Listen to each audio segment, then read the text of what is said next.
کیا آپ بھی بار بار دعا کرتے ہیں مگر دل کی خواہش پوری نہیں ہوتی؟ کیا کبھی آپ نے سوچا ہے کہ آخر اللہ سے مانگنے کے باوجود راستے کیوں بند ہو جاتے ہیں؟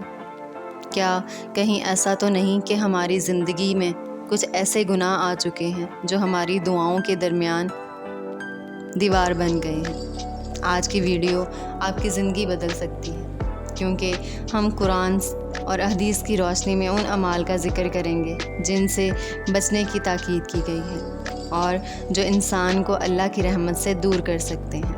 اس ویڈیو کو آخر تک ضرور دیکھیں۔ السلام علیکم ورحمۃ اللہ وبرکاتہ۔ اللہ تعالیٰ اپنے بندوں سے بے حد محبت کرتا ہے اور دعا کرنے کا حکم بھی دیتا ہے، لیکن بعض اوقات ہماری اپنی غلطیاں ہماری روحانی زندگی پر اثر ڈالتی ہیں۔ آج ہم ایسی 7 اعمال کا ذکر کریں گے جن سے ہر مسلمان کو بچنے کی کوشش کرنی چاہیے۔ نمبر 1، حرام کی کمائی۔ رسول اللہ صلی اللہ علیہ وآلہ وسلم نے فرمایا کہ اگر کسی شخص کی خوراک، لباس اور کمائی حرام ہو تو اس کی دعا کی قبولیت متاثر ہو سکتی ہے۔ جیسے کہ تصور کریں کہ ایک شخص دن رات دعا کرتا ہے کہ اس کے کاروبار میں برکت ہو، لیکن وہ گاہکوں کو دھوکہ دیتا ہے، ناپ تول میں کمی کرتا ہے یا رشوت لیتا ہے۔ پھر وہ سوچتا ہے کہ میری دعائیں کیوں قبول نہیں ہوتی؟ شاید اسے سب سے پہلے اپنی کمائی کو پاک کرنا ہوگا۔ ہمیشہ حلال رزق اختیار کریں۔ والدین کی نافرمانی۔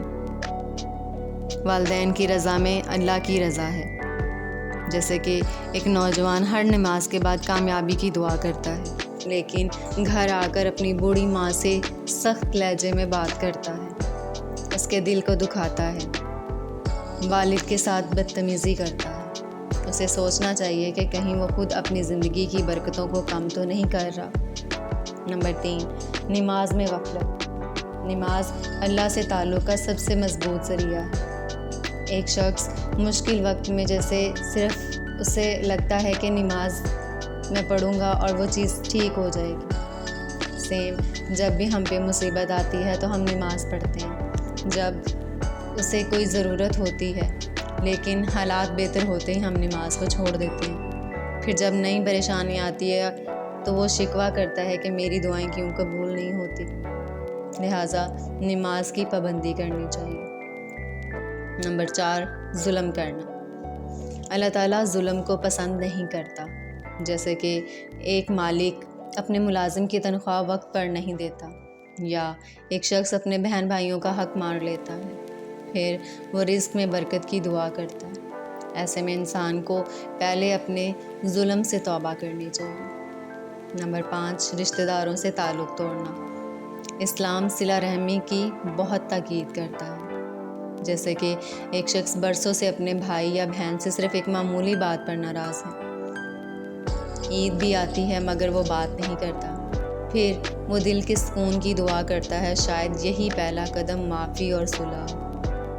لہٰذا اپنے بہن بھائیوں کے ساتھ، اپنے رشتہ داروں کے ساتھ حسن سلوک سے پیش آئیں، کیونکہ کل قیامت کے دن ہم سے اس بارے میں سوال کیا جائے گا۔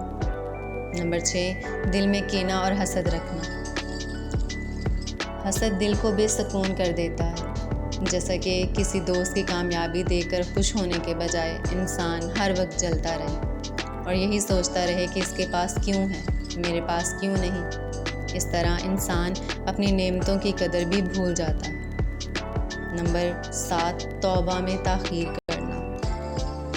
اللہ تعالیٰ اپنے بندوں کی سچی توبہ کو پسند کرتا ہے۔ جیسا کہ ایک شخص بار بار کہتا ہے کہ ابھی جوان، بعد میں توبہ کر لوں گا، لیکن کسی کو یہ نہیں معلوم کہ اگلا دن یا اگلا لمحہ یا اگلی سانس آئے نہ آئے۔ اس لیے توبہ کو کبھی بھی مؤخر نہیں کرنا چاہیے۔ کبھی بھی توبہ کرتے ہوئے سوچنا نہیں چاہیے کہ میں کل کر لوں گا، اگلے دن کر لوں گا۔ فوراً سے اللہ سے اپنے گناہوں کی معافی مانگے۔ رات کو سوتے وقت اللہ سے اپنے گناہوں کی معافی مانگ کر سویں۔ اگر ان 7 باتوں میں سے ایک بھی بات آپ کی زندگی میں موجود ہے تو آج ہی اللہ کے سامنے جھک جائیں۔ اللہ تعالیٰ فرماتا ہے کہ وہ توبہ کرنے والوں سے محبت کرتا ہے۔ ابھی بھی وقت ہے، اپنے دل کو صاف کریں، نماز کی پابندی کریں، والدین کو راضی کریں، حلال رزق اختیار کریں اور اللہ سے اچھے کی امید رکھیں۔ شاید آج ہی آپ کی زندگی کا وہ دن ہو جب اللہ آپ کے لیے رحمت اور آسانیوں کے دروازے کھول دے۔ آمین۔ اگر یہ ویڈیو آپ کے دل کو چھو گئی ہو تو اسے اپنے والدین، بہن بھائیوں اور دوستوں کے ساتھ ضرور شیئر کریں۔ ہو سکتا ہے کسی کی زندگی بدلنے کا ذریعہ بن جائے۔ اور ایسے ہی قرآن اور حدیث کی روشنی میں رہنمائی حاصل کرنے کے لیے قرآن اور زندگی چینل کو سبسکرائب کریں۔ اللہ تعالیٰ آپ سب کو اپنی رحمت میں